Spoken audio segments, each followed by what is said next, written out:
ఒక 4 స్పూన్లు నూనె వేసుకోవాలి. నూనె వేడెక్కనివ్వాలి. కొంచెం శనగపప్పు వేసుకోవాలి.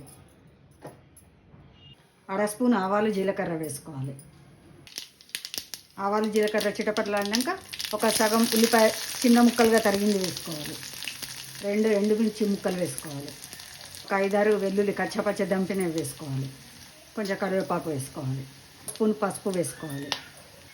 ఉల్లిపాయ కొంచెం ఇలా వేగనివ్వాలి. ఇందులో ఒక 2 స్పూన్లు గోంగూర గుజ్జు వేసుకోవాలి.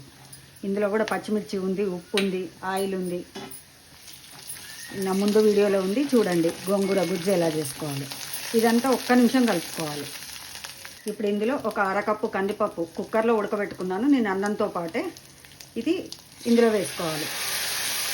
కందిపప్పు వేసుకోవచ్చు, పెసరపప్పు వేసుకోవచ్చు. ఇదంతా బాగా కలుపుకోవాలి.